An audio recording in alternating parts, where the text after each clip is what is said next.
All right, this Marvel's discourse has gotten quite wild on the internet. It's actually reached levels beyond just people not liking the movie or being upset that it wasn't what they expected when they went to the theaters. The typical chud content we get, like the negative videos, the astroturfing, all the stuff you sort of expect from like the pundits on YouTube, on social media, who are trying to get clout through clicks and monetize all of the hate and the culture discourse on the internet. We all expect that, but I expect a little bit more from reputable writers, people in Hollywood writing for certain sites like, say, Variety, Deadline, places like that, where they actually vet their sources and at least try some sort of like reputable source of news. However, I've seen in the last few weeks that a lot of these sites have decided to shift their tone and jump into this anti-Marvel rhetoric. I'm not talking about editorial pieces where they're simply talking about why something is underperforming. I'm talking about things like the hit piece from Tatiana Siegel that came out that was full of just unvetted information that has ended up being debunked, but the article still stands. And I don't think they've added corrections to that article. So that article about Marvel and all the problems it's having, a lot of that stuff was not corroborated information. They didn't do their due diligence to make sure that those things were actually accurate. But the damage is already done. The chud channels, the anti-fandom accounts, they've all reached a point where they just take stuff like that and they run with it. And we know they do this because they'll take one little bit of news or information and create an entire narrative around that. They'll build out the narrative based on that to sort of go to whatever story they're trying to tell in their videos or whatever they're trying to insinuate that's going on behind the scenes with literally no other information. These people don't know anything more than you or I know, but they make videos acting as if they have some sort of inside information when it comes to Hollywood. They don't. So when I see an article like the one we're going to talk about in this video, I feel like it's super negligent on the part of some of these bigger outlets to put out pieces like this, especially considering the context of the story that they're talking about. Now, I didn't want to go back to reading news articles. I'm trying to get away from that. But in this case, I simply have to. So we're going to go through that. And I'm going to try and dismantle a little bit of the negativity around all of this, because it's fine if you don't like a movie. If you don't want to go see it, I'm not saying you have to. But there's certain things, there's certain lines that get crossed that go from being like news to being tabloid stuff, to being just garbage reporting, if you want to call it that. Now, Nia DaCosta here, the director of the movie, has already had to deal with a bunch of shit on the internet. And it's completely different from saying, oh, I don't like her as a director, or I don't think she did a good job. I mean, talking about like personal attacks against her and stuff like that. And I think it's just pretty disgusting that that's the space we're in. I'm going to be talking about this on a live stream tomorrow. If you're watching this on Monday, I'm going to be talking about this on a live stream tomorrow with some special guests. We're going to be talking about the fandom and is the fandom dying, and why I think a lot of it has to do with stuff like this kind of online discourse. So this was the article from The Hollywood Reporter, a site that I have always been like, hey, you know, they're reputable. You can always listen to them, you know, and get actual news from them. And now it's making me rethink all of that. The author of this article is Seth Abramovich. I hope I'm saying his last name correctly. But he made this report, this piece about Nia DaCosta that I'm like, is this even news? Is this even news at this point? Okay, it says why Marvel's director Nia DaCosta bailed on the cast and crew screening. Now, we all know that that headline is enough to get the hate channels to make content about this. I haven't even looked, to be quite honest. I haven't looked, but I know already they're probably, if they haven't made videos about this already, they are getting ready to make videos about this, because this is the kind of stuff they eat up. It is simply tabloidy. Is that a word? Tabloidy? It's simply tabloid enough that they can make money off of grifting on this article. That's what this is. And it's important to understand why this is such a bad piece. Number one, this isn't news. This isn't news, right? It says the cast had a good excuse for missing the event, but what about the Helmer? So they're insinuating, or Seth is insinuating, that there's some insidious reason, right? So before we even read the article, what would people think about this? Oh, she's got an ego. She thinks she's too good for the cast and crew, right?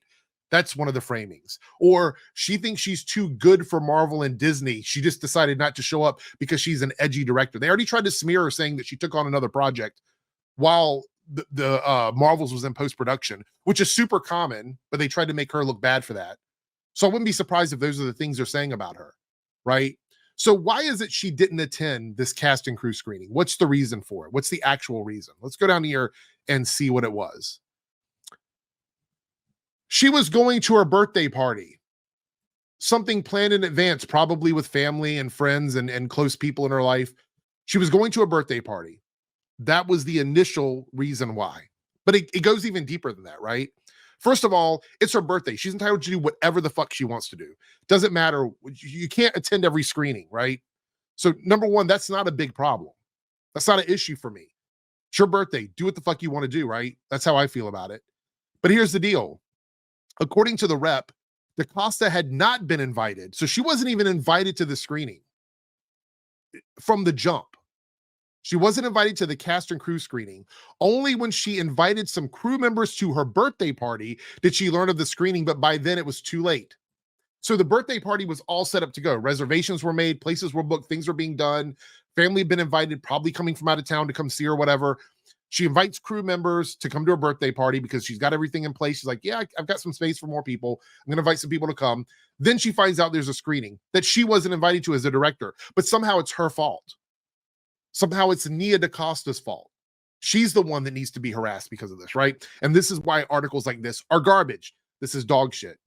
This is absolutely shit. Now, the writer of this article, Seth, he's a senior writer for The Hollywood Reporter. He's at the top of the food chain.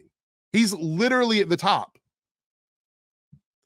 2022 Print Journalist of the Year.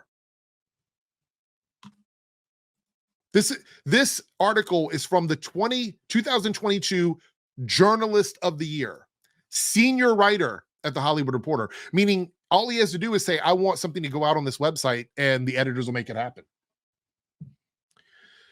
This is garbage. He's getting ate up in the comments on Twitter too, by the way. Let me pull those up for a second.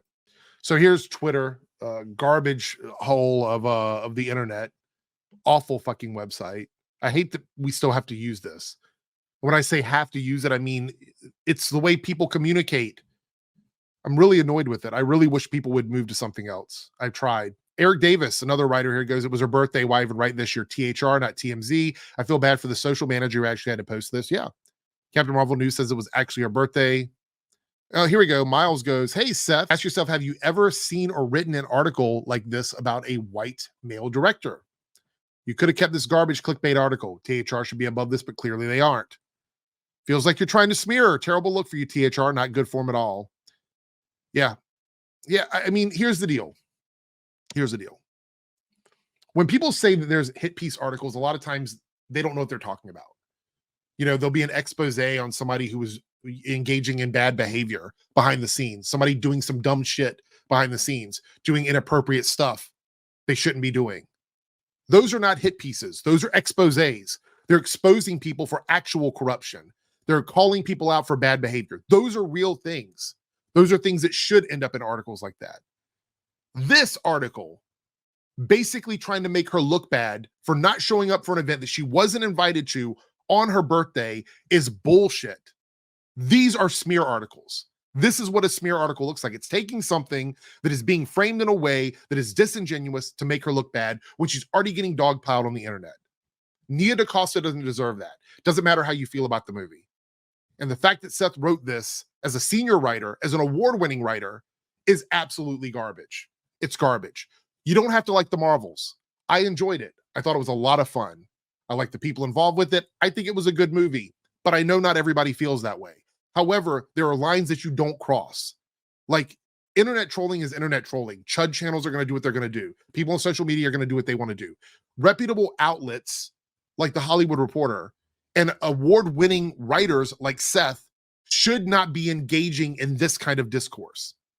You should not be doing it. There's a level of ethics you should have. Or you don't need to be working at The Hollywood Reporter.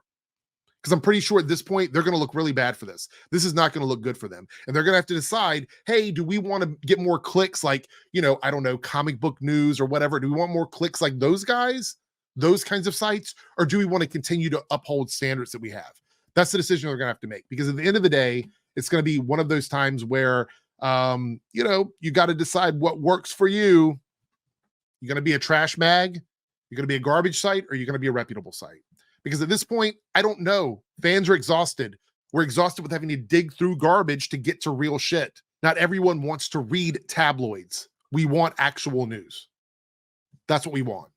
Just give me actual news.